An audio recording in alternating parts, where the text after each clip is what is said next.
Boa noite, meus irmãos e minhas irmãs, amigos e amigas da Escola Jesus Cristo. Sejam todos bem-vindos, os que fazem parte do grupo da Escola Jesus Cristo no Facebook, os que acompanham e seguem a página da Escola Jesus Cristo também no Facebook e todos que acompanham o canal da Escola Jesus Cristo no YouTube. Estamos aqui numa segunda-feira para a nossa meditação das 18h30, preparatória para a reunião mediúnica de desobsessão, cujo nome é Grupo Emmanuel, que visa a tratar de todas as enfermidades de cunho espiritual que nos acometem e os problemas espirituais, perturbações, obsessões pelas quais muitas vezes passamos. E como leitura preparatória para a nossa prece, nós vamos ler do livro Religião dos Espíritos, ou melhor, perdão, do livro Pão Nosso, apenas a epígrafe, livro Pão Nosso, de Emmanuel, psicografado por Francisco Cândido Xavier, apenas a epígrafe do capítulo 93, capítulo este intitulado O Evangelho e a Mulher. É uma transcrição da epístola de Paulo aos Efésios, capítulo 5, versículo 28. Assim, devem os maridos amar as suas próprias mulheres como a seus próprios corpos.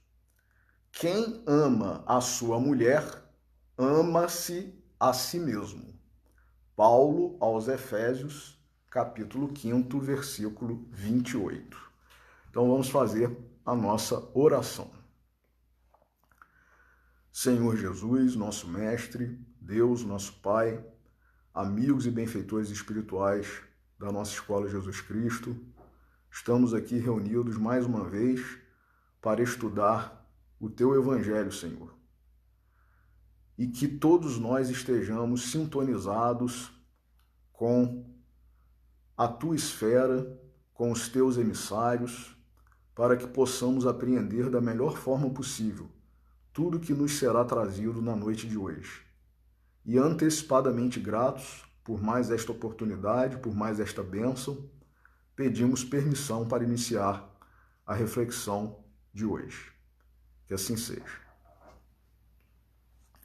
Meus amigos, a lição que nos coube na noite de hoje é do livro Religião dos Espíritos, que é de autoria de Emmanuel também, psicografado por Chico Xavier. E esse livro, ele é um livro comemorativo e, ao mesmo tempo, ele é um livro que explica, com comentários de Emmanuel, algumas questões de O Livro dos Espíritos. O capítulo que nos coube analisar hoje é o capítulo intitulado Corrigir. E esse capítulo, ele está diretamente relacionado, é a explicação de Emmanuel sobre a questão 822 de O Livro dos Espíritos. Então, para que nós saibamos do que Emmanuel está tratando, vamos à questão 822 de O Livro dos Espíritos, para entendermos melhor a explicação de Emmanuel. Então vamos lá. O capítulo no qual está inserida a questão 822 é o capítulo do livro dos Espíritos, capítulo 9, da segunda parte, intitulado Da Lei de Igualdade. Então Kardec faz uma série de perguntas aqui em relação à igualdade dos espíritos igualdade de condições financeiras e desigualdades sociais, prova da riqueza e da miséria, igualdade de direitos do homem e da mulher, que é nesta seção que está a questão 822, e termina com uma seção intitulada Igualdade perante o túmulo. Então, a questão 822, Kardec pergunta aos espíritos superiores o seguinte: sendo iguais perante a lei de Deus, devem os homens ser iguais também perante as leis humanas? Quer dizer, não é os homens somente quem é do sexo masculino. Homens no sentido de humanidade, homens e mulheres devem ser iguais, uma vez que são iguais perante Deus, uma vez que são iguais na criação, devem ser também iguais nas leis humanas. O que Kardec perguntou foi isso. Então vamos repetir. Sendo iguais perante a lei de Deus, devem os homens ser iguais também perante as leis humanas? Os espíritos superiores responderam: o primeiro princípio de justiça é este: não façais aos outros o que não quereríeis que vos fizessem. Isso foi dito por Jesus. Não façais aos outros o que não quereríeis que os outros vos fizessem. Então, nós queremos ser bem tratados, nós queremos ser valorizados, nós queremos ser respeitados, nós queremos ter direitos. Então, nós temos que fazer isso para os outros e, em especial, neste aspecto que nós estamos analisando hoje, em relação às mulheres. Queremos ser respeitados como homens, como seres humanos, como indivíduos, devemos respeitá-las como seres humanos também, como indivíduos, como cidadãs, com os mesmos direitos que todos nós temos, porque perante Deus, já disseram os espíritos, perante Deus nós temos igualdade. E aí, Kardec, como era um professor, um cientista, não se deu, digamos assim, por satisfeito e fez mais uma pergunta relacionada ao assunto, para que ficasse suficientemente clara a questão. Assim sendo, diz Kardec, uma legislação, para ser perfeitamente justa, deve consagrar a igualdade dos direitos do homem e da mulher? Quer dizer, as leis humanas, elas devem prever os mesmos direitos, tanto para homens quanto para mulheres? Vamos ver o que os espíritos superiores responderam. Dos direitos, sim, quer dizer, igualdade dos direitos na legislação humana é uma coisa que se deve almejar para que se consiga concretizar, alcançar uma sociedade, um município, um estado, um governo, um país, uma sociedade igualitária, justa. O que Kardec perguntou é isso. Assim sendo, uma legislação, para ser perfeitamente justa, deve consagrar a igualdade dos direitos do homem e da mulher? Dos direitos, sim. Quer dizer, nós temos que ter direitos iguais para homens e para mulheres. Benefícios, proteções da lei iguais, sem discriminação. Ah, porque a mulher vive mais, então a aposentadoria dela tem que ser menor.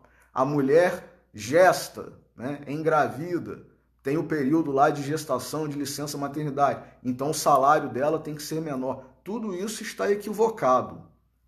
Os direitos são iguais para que se alcance uma sociedade justa.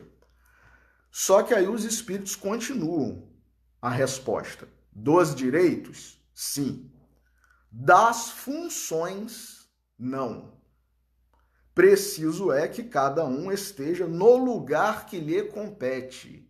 Ninguém pode querer mudar o que cabe aos homens e o que cabe às mulheres na ordem da criação. A parcela que nos cabe a cada um na ordem da criação é específica para homens, uma, específica para mulheres, outra. Em direitos, ambos têm os mesmos direitos, tanto que Deus dá oportunidades para todos nós ao longo da nossa trajetória evolutiva. Agora, as experiências de cada um, e é tanto, as experiências de cada um são de cada um. E tanto é assim que nós, espíritos, precisamos, para alcançar a perfeição relativa que nos é possível, experienciar a condição de homem e experienciar a condição de mulher ao longo das reencarnações. Uma encarnação nós estamos como homens, em outra nós estaremos como mulheres, e assim sucessivamente, até nós alcançarmos a perfeição relativa que nos é possível. Então, misturar, confundir as funções de homem e de mulher é uma coisa equivocada, é uma interpretação humana nossa equivocada, até porque nós sabemos, e isso é uma frase, inclusive, que eu li há pouco tempo. A mulher não foi criada para fazer tudo que o homem pode fazer. A mulher foi criada para fazer tudo que o homem não pode fazer. Então, Deus, na sua perfeição, Deus, na sua sabedoria, inteligência suprema, causa primária de todas as coisas, criou homens e mulheres. E tanto é perfeita a lei de Deus, e as mulheres são tão importantes que Emmanuel também, no livro Os Dois Maiores Amores, de autores diversos, ele diz no prefácio que o amor que mais se equipara, que mais se assemelha, que mais se aproxima do amor de Jesus, por isso o nome do livro Os Dois Maiores Amores, que nós temos aqui na Terra, são, em primeiro lugar, o amor de Jesus. É o maior amor de todos. E em segundo, é o amor das mães. Os dois maiores amores.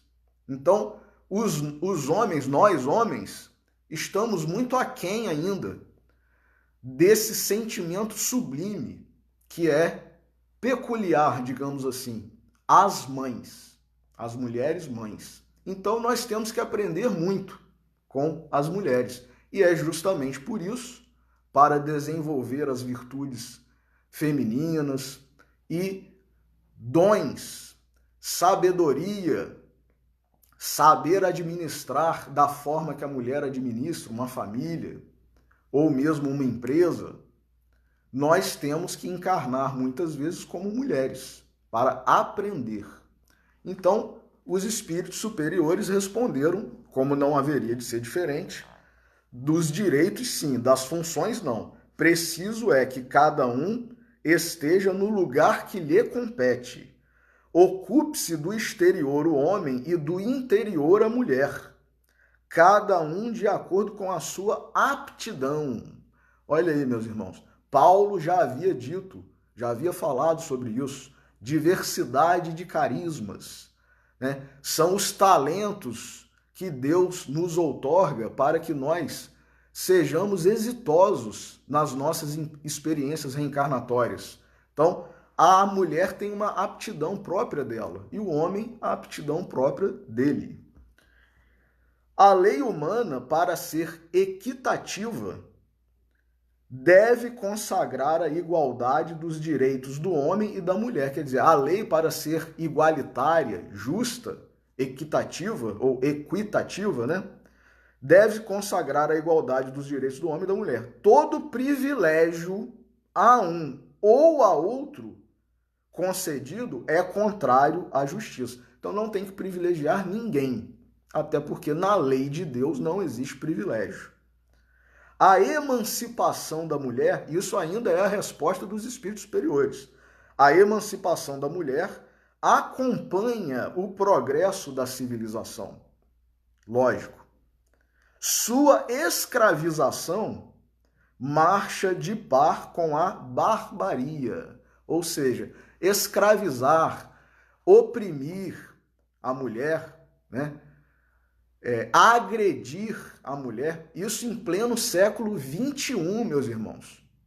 Ano 2021, século XXI, terceiro milênio, nós estamos vivenciando agressões de homens, de namorados, de maridos, de companheiros, conviventes, a suas esposas, as suas namoradas, as suas noivas, as suas companheiras.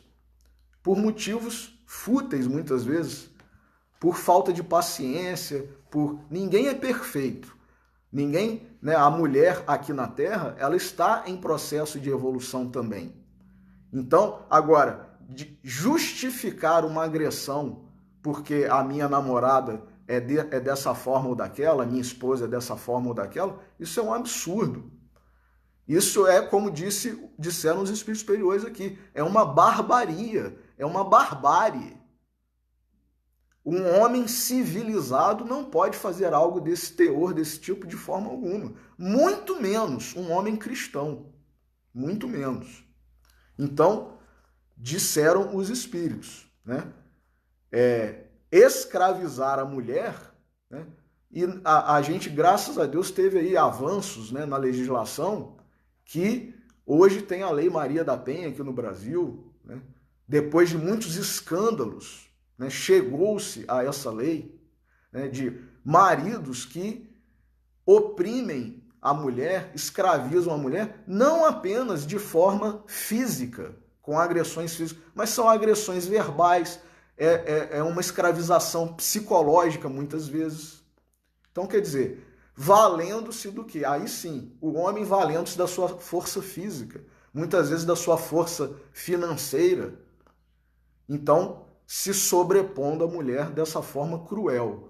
Temos que evitar ao máximo isso, porque isso é andar para trás, né? É voltar para o tempo da barbárie, já dito pelos espíritos superiores. E continuam eles dizendo: os sexos, além disso, só existem, olha aí o que nós falamos, os sexos, a diferença homem, mulher, macho, fêmea, só existem na organização física, quando nós estamos em corpos de carne. Visto que os espíritos podem encarnar num e noutro, sob esse aspecto, nenhuma diferença há entre eles. Lógico, o espírito não tem órgãos, né, sexuais, genésicos, não tem constituição genésica, sexual. O espírito, ele pode se apresentar até com uma aparência masculina, com uma aparência feminina, como nós sabemos, né? Nos livros de André Luiz, todos os espíritos se apresentam com nomes, inclusive, né? Alexandre, Lísias, Veneranda, Isabel, Matilde, enfim, todos que nós conhecemos. Mas na espiritualidade não existe essa questão genésica. Isso é próprio do corpo de carne para a função reprodutiva. Então, os espíritos superiores terminam a resposta a Kardec dessa forma brilhante, como não poderia deixar de ser. Visto que os espíritos podem encarnar num e no outro, podem, devem e vão encarnar num e no outro sexo. Sob esse aspecto, nenhuma diferença há entre eles. Devem, por conseguinte, gozar dos mesmos direitos. Então, está muito claro. E aí, a questão o capítulo do livro Religião dos Espíritos, que é, como nós dissemos, um livro que comenta questões de O Livro dos Espíritos, né? E foi feito, inclusive, em homenagem também. Emmanuel diz o seguinte: corrigir, quer dizer, já pelo título, nós sabemos que Emmanuel está dizendo que há coisas a serem corrigidas. Há coisas a serem corrigidas nesse aspecto, nesse particular. Tanto em relação à postura dos homens, como hoje, com o avanço desses movimentos que nós temos visto, ditos feministas, né, temos também coisas a serem corrigidas nesse particular. Então, vejamos o que Emmanuel fala sobre a questão do corrigir. Toda corrigenda, antes que se exprima em palavras, há de vazar-se em amor, para que a vida se eleve. Então, para começar, é necessário corrigir? É. Mas primeiro, antes que se exprima a corrigenda em palavras, há de vazar-se em amor para que a vida se eleve. Aí nós vamos mais uma vez aqui citar a função da mãe, que muitas vezes, na mesma situação em que ela se depara com o filho fazendo uma coisa errada, com a filha fazendo uma coisa errada, e o pai também, a mãe e o pai veem a criança, o adolescente, o jovem fazendo uma coisa errada. A mãe, ela vai agir de uma forma geralmente mais terna, com mais amor, com mais carinho, com mais paciência do que nós homens, né? Do que os pais. O pai geralmente explode, né? Com raiva, fruto do seu orgulho, muitas vezes, né? A minha família, o meu nome está sendo manchado, né? Por este que é meu filho ou por esta que é minha filha, e geralmente não conseguimos controlar essa ira, essa raiva, e mesmo querendo corrigir, querendo educar, exprimimos a nossa corrigenda de uma forma mais áspera, mais agressiva, mais violenta. As mulheres não. As mulheres já ensinam de uma forma melhor, com mais paciência, com mais carinho. E tanto é assim que, por exemplo, na escola, no ensino, na educação, né, no ensino fundamental, a grande maioria de professores são as mulheres. Por quê? Porque tem mais paciência com as crianças, porque tem mais carinho. Então, se não fosse assim, né, se a mulher fosse de fato idêntica ao homem em todos os aspectos, não haveria essa facilidade, inclusive em outras profissões também, né, enfermeiras, assistentes sociais e muitas outras, né, que o homem tem uma certa dificuldade de lidar. Né? Então, senão, continua Emmanuel, vejamos em comezinhos incidentes da natureza.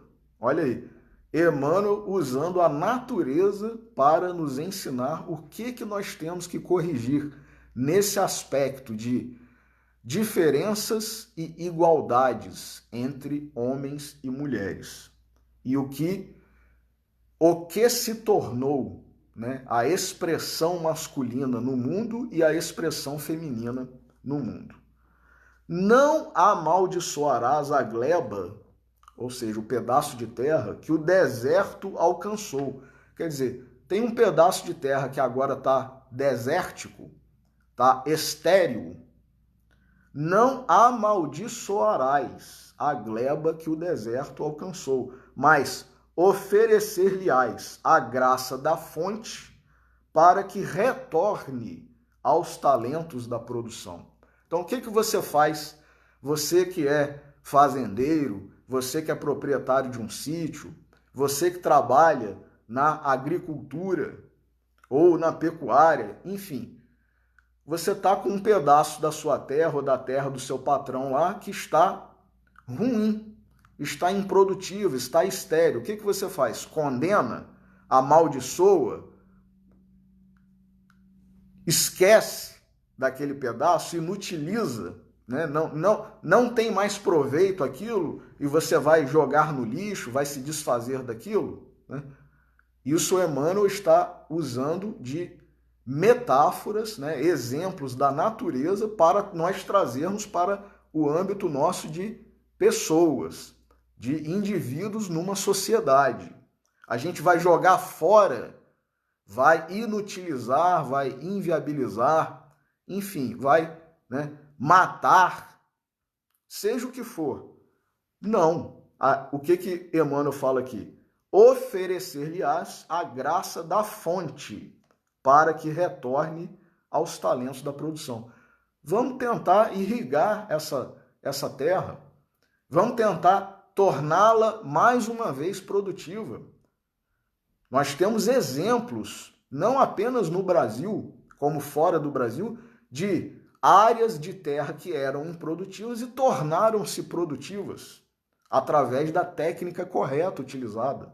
Então não é desperdiçar, desprezar, jogar fora, abandonar, nada disso. É oferecer o que há para que aquela terra torne-se produtiva, torne-se fértil.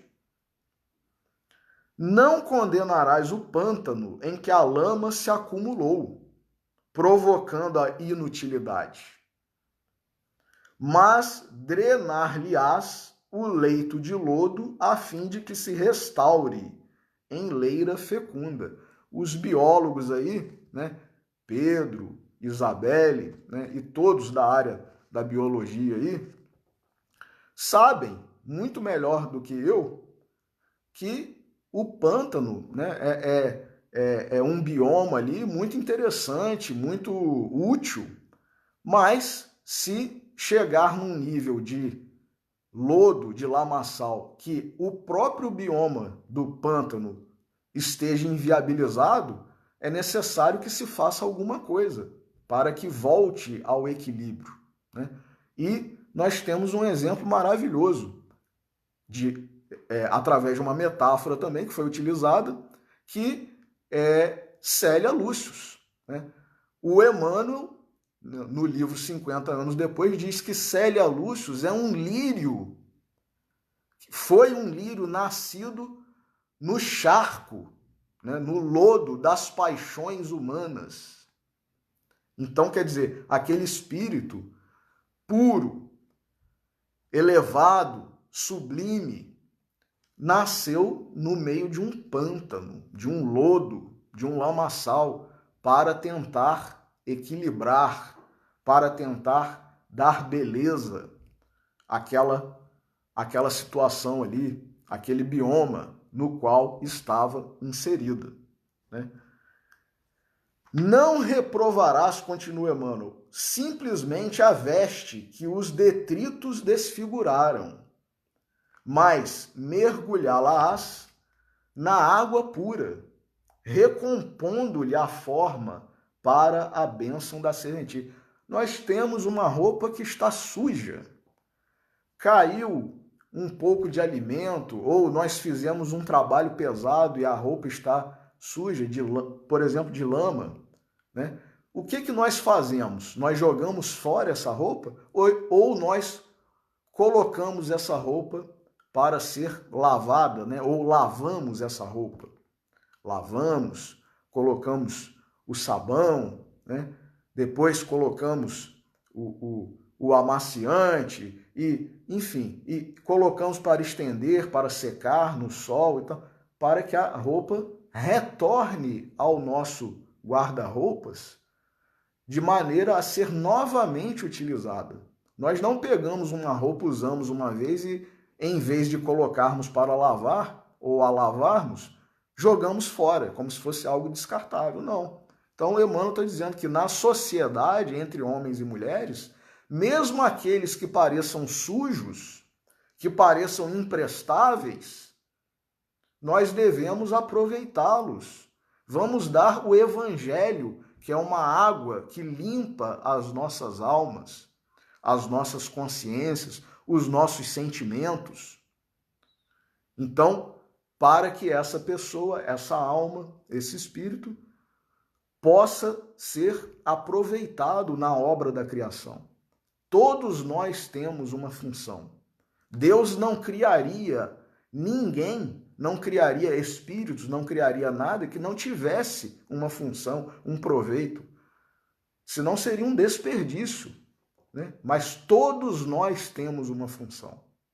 Então, em vez de jogar fora, ainda que nós pareçamos sujos, né? Jesus, no episódio da última ceia, lavou os pés dos discípulos. Ele poderia se recusar, né? Mas ele deixou a lição. Mesmo com os pés sujos, eu vou lavá-los, cada um, de cada discípulo, para que nós continuemos aqui a compartilhar desta ceia maravilhosa, que é a última. E ele ainda disse mais, Jesus, como é que é? Quis muito, né, realizar esta ceia convosco. Né? Jesus disse que queria muito realizar aquela ceia com os discípulos, apesar deles estarem com os pés sujos.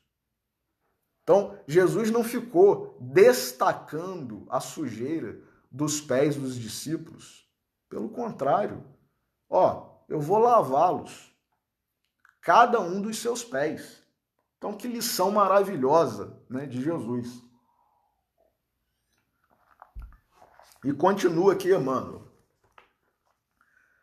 Não derrubarás a plantação nascente que a praga invadiu, mas mobilizarás carinho e cuidado para libertá-la do elemento destruidor, propiciando-lhe recurso preciso ao refazimento. Então, está contaminado, né, com uma erva daninha, com uma praga,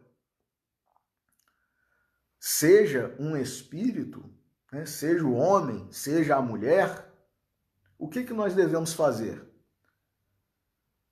Derrubar, né, essa plantação, esse vegetal capaz de produzir 30, outros 60 e outros 100 por um, como está na parábola do semeador. A gente faz isso? Não. A gente faz o quê? Mobiliza carinho e cuidado para libertá-la do elemento destruidor. E muitas vezes, inclusive, esses descaminhos que nós tomamos nas nossas encarnações, muitas vezes, lógico que nós não podemos culpar os outros. Cada um é responsável por si próprio. Mas muitas vezes foi um abandono da família, do pai e da mãe, que propiciou aquilo, né? Facilitou aquilo. Uma falta de carinho e de cuidado. Então, o Emmanuel está dizendo exatamente o que se deve fazer, né, com esse espírito que está contaminado por uma praga, por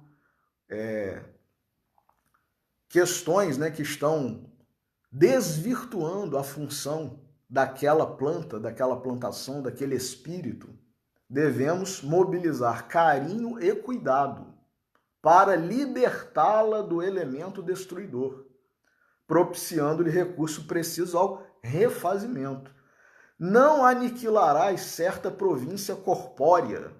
Olha aí, uma parte do corpo. Agora, para quem é da medicina, né?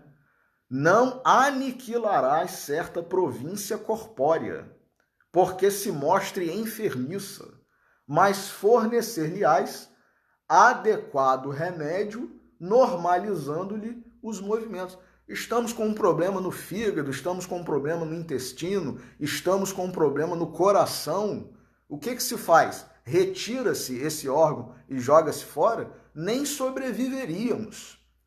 O que se faz é medicar, dar o remédio adequado, para que ele volte o órgão, a função do nosso organismo ao funcionamento correto, normal, próprio. Com os espíritos, conosco é o que se deve ser feito, né? No âmbito espiritual, muito mais. Repreensão sem paciência e esperança, ainda mesmo quando se fundamente em razões respeitáveis, é semelhante ao punhal fulgurando de ouro, rara beleza, mas carreando consigo a visitação da morte. Então, quer dizer, temos que corrigir, temos que ser corrigidos, sim. Agora, com agressividade, sem paciência, sem esperança, sem carinho, sem cuidado, não. Porque mesmo que nós estejamos certos de que é de fato necessário corrigir aquela pessoa, aquele espírito, o que nós devemos fazer? Nós não devemos enfiar um punhal nessa pessoa, né, matando-a ou aniquilando as suas possibilidades. Deus não age assim conosco. Deus nos oportuniza uma nova experiência.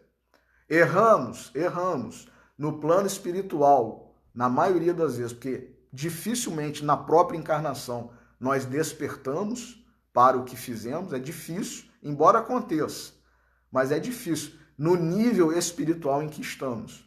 Poucos chegam ao momento, ainda na mesma encarnação, em que reconhecem, né, a parábola do filho pródigo, e caindo em si, levantou-se e foi ter com seu pai.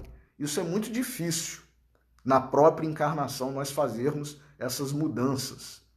Mas na espiritualidade, os benfeitores, os amigos espirituais nos ajudam, nos esclarecem, nos ensinam, nos corrigem. E o que acontece? Uma nova experiência é oportunizada. Então Deus não aniquila. Esse não está prestando, não, vamos acabar com ele e tchau. Não. Deus providencia professores, providencia instrutores, benfeitores, amigos espirituais, anjos guardiães, para nos auxiliarem na nossa retomada, na nossa redenção. Então, termina aqui Emmanuel. Corrigir é ensinar. E ensinar será repetir a lição com bondade e entendimento, tantas vezes quantas se fizerem necessárias. Tantas vezes quantas se fizerem necessárias. Unge-te, pois, de compaixão, se desejas retificar e servir. Muitas vezes, a primeira reação que brota quando nós vemos uma coisa muito errada, muito absurda, que fere o nosso sentimento, que fere o nosso princípio, a nossa ideia de justiça, é o quê? É a raiva, é a ira. Isso é a reação quase que sempre comum em todos nós, né? A gente fica com raiva da pessoa que está fazendo aquilo. Até mesmo quando é um parente, um filho, uma filha, um neto, uma neta, um sobrinho, uma sobrinha. Você se sente muitas vezes, né, desautorizado. Né? Isso tudo é fruto do nosso orgulho. Porque Jesus não reagiu assim em momento algum da passagem dele aqui pela terra. Não sentiu raiva, não se sentiu desobedecido, que é o que muitas vezes nós nos sentimos, né? Desobedecidos, desautorizados. Então, o que Emmanuel está dizendo aqui é que nós temos que ter compaixão desse espírito, desse homem, dessa mulher, até porque, principalmente nós espíritos, nós sabemos que a lei de causa e efeito é uma lei que está sobre todos nós não podemos fugir dela. Então, coitada da pessoa que está errando, que está se desviando a lei de causa e efeito haverá de trazer essa pessoa para... Agora, se nós pudermos colaborar, não de forma agressiva, violenta, não, de forma compassiva, de forma paciente, de forma terna, como se fosse de fato um filho nosso, por quem, pelo qual, ou uma filha nossa, pela qual nós temos amor, nós temos carinho, nós temos preocupação, nós temos cuidado. É assim que Deus age conosco, meus irmãos. E é assim que Jesus age conosco. Então é assim que nós devemos agir também. Até porque Jesus é o nosso modelo e guia. Questão 625 do Livro dos Espíritos. E termina, Emmanuel. Lembra-te de que o próprio Cristo, olha aí, embora portador de sublimes revelações, no topo do monte, antes de ministrar a verdade à mente dos ouvintes sequiosos de luz, ao reparar-lhes a fome do corpo, deu-lhes compassivo um pedaço de pão. Então, é de acordo com a necessidade. Não adianta nós querermos corrigir, ensinar alguém que ainda não está preparado para receber aquilo, aquela lição, ou daquela forma. Nós temos que dar de acordo com a necessidade da pessoa, do espírito. Foi assim que Jesus agiu com aquela multidão que estava ao pé do monte para receber as lições, mas estava com fome. E Jesus despediu a multidão? Não. Ele deu o alimento espiritual, mas deu o alimento também físico, o alimento biológico, né? O pão, o peixe. Então, fica essa lição maravilhosa aí de Emmanuel, de Allan Kardec, dos espíritos superiores, para todos nós, e que nós saibamos aproveitá-la, né? Sendo corrigidos, vendo o que nós precisamos corrigir em nós para melhorar a nossa comunidade, o nosso lar, a nossa casa, a nossa cidade, o nosso estado, o nosso país, o nosso planeta. E nós, como espíritos, né, para nos melhorarmos, para nos redimirmos, abandonarmos esses vícios, esse lodo que muitas vezes nos alcança, e para que nós tenhamos os nossos pés lavados por quem pode lavá-los, por quem tem a água limpa, que é Jesus. Então, que Ele nos abençoe e que nós tenhamos uma ótima semana, abençoada, de paz, de fé, de esperança, pedindo a Deus e ao próprio Jesus, nosso Mestre, que nos abençoe, nos proteja e que possamos fazer bom uso de tudo que está ao nosso alcance, nesta encarnação, seja como homem, seja como mulher, cada um na sua função, cumprindo o que lhe compete na obra da criação. Que Jesus nos abençoe, que assim seja. Uma ótima semana para todos e uma boa noite.